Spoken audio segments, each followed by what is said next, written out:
ফের ভাটপাড়ায় প্রকাশ্যে তৃণমূলের গোষ্ঠীদ্বন্দ্ব। এবার প্রকাশ্যে বাক বিতণ্ডায় জড়িয়ে পড়লেন ২০ নম্বর ওয়ার্ডের বর্তমান কাউন্সিলর অভিমন্যু তেওয়ারি এবং প্রাক্তন কাউন্সিলর সৌরভ সিং।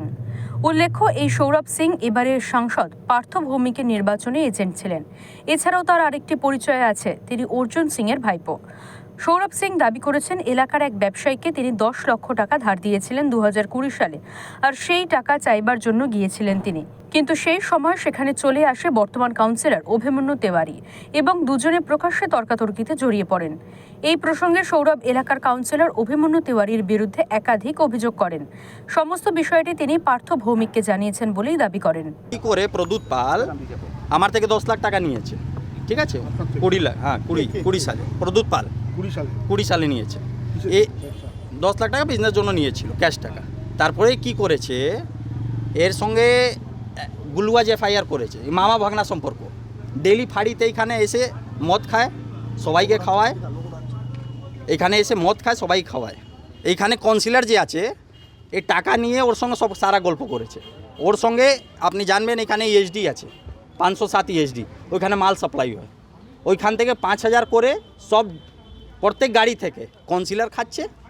অভিমন্যু তেওয়ারি, পিনাকি দাস, কাউন্সিলর তোমার 19 নম্বর ওয়ার্ড, সবাই খাচ্ছে।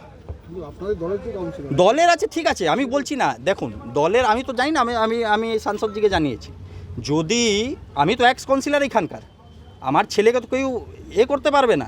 আমরা তো দলের লোক, আমি তো পার্থদাকে জানিয়েছি এই কথাটা। তবে টাকা ধার নেওয়ার কথা সম্পূর্ণ অস্বীকার করেছেন ওই ব্যবসায়ী। উল্টে তিনি অভিযোগ করেছেন, তাকে প্রাণে মেরে ফেলার হুমকি দিয়েছেন সৌরভ সিং। এখন সৌরভ সিং বাড়িতে এসে আমাকে হুমকি দিচ্ছে, মারছে। আর কেন তো বলতে পারছি না, উনি কেন এইসব করছে। ও এখন অনেক কিছুই বলছে, উল্টে আমি ওর কাছে টাকা পাই, আমার কাছে বিল আছে, সব আছে। আমি ওর ফ্ল্যাট এখানে হয়েছে, ওখানে মাল দিয়েছিলাম, আমি ওর কাছে প্রচুর টাকা পাই। এখন এইসব ওইগুলোকে বলে ও কাল থেকে আমার কাছে এটাও রেকর্ডিং এসছে যে ও এটা অন্য ছেলেকে বলে, সেই ওর ছেলেকে বলেছে, ওর ছেলে আমাকে বলছে যে 10 লাখ টাকা তোর কাছে পায়, এবার তোর নামে দাদা কেস করবে। এগুলো সব আগে থেকেই সব প্রি প্ল্যান করে ওই সব করছে, কিন্তু সৌরভ সিং করাচ্ছে এইসব। ও প্রি প্ল্যান করে করাচ্ছে, কিন্তু ওর কোনো লাভ হবে না। এখানে এসে আমার যে লোকাল কাউন্সিলর অভিমন্যু দা এসছে, ওর সঙ্গে ওকে গালাগাল দিচ্ছে, ওকে ঠেলা দিচ্ছে, বলছে ওকে গুলি। এই ঘটনা প্রকাশ্যে আসার পর ঘটনাস্থলে আসেন বিধায়ক সোমনাথ শ্যাম। তিনি বলেন, এই ধরনের ঘটনা ঘটেছে ঠিকই, তবে সাময়িক ভুল বোঝাবুঝির জন্য এই ঘটনা ঘটেছে। এর সঙ্গে গোষ্ঠীদ্বন্দ্বের কোনো সম্পর্ক নেই। পাশাপাশি প্রাণী মারার হুমকি দেওয়ার বিষয়টিকে গুরুত্ব দেননি তিনি। যে প্রদ্যুৎ বলে এখানে একজন ব্যবসায়ী, তাকে গোলু বলে একজন ওই সৌরভের সঙ্গে থাকে, সে নাকি হুমকি টুমকি দিয়েছিল কি টাকার জন্যে বা করবে, তারপরে মেরে দেবো। সেই টেলিফোনিক কনভারসেশনে আমাকেও এবং অন্যান্যকেও কাউন্সিলারদেরও হুমকি দিয়েছি। তো আজকে নাকি এটা নিয়ে একটা বতসা হচ্ছিল। আমার 20 নম্বরের কাউন্সিলর এখান থেকে যাচ্ছিল, মানে ও শুনে এসেছে, যেহেতু ওর ওয়ার্ড, ওর ঝামেলা শুনে এসেছে যে ব্যাপারটাকে মেটানো যায়। আর সেই সময় একটা কথাবার্তার বিতর্ক উঠেছে।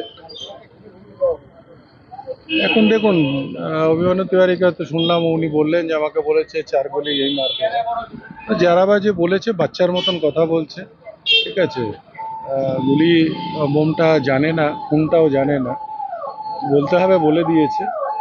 সরাসরি যেখানে জানাবার, নেতৃত্বকে জানাবার জানিয়ে। তৃণমূলের পক্ষ থেকে বিষয়টিকে গুরুত্ব দেওয়া না হলেও তৃণমূলের গোষ্ঠীদ্বন্দ্ব ফের একবার প্রকাশ্যে চলে এলো বলেই অনুমান রাজনৈতিক মহলের একাংশের। ভাটপাড়া থেকে প্রতীতি ঘোষের রিপোর্ট, ওঙ্কার বাংলা।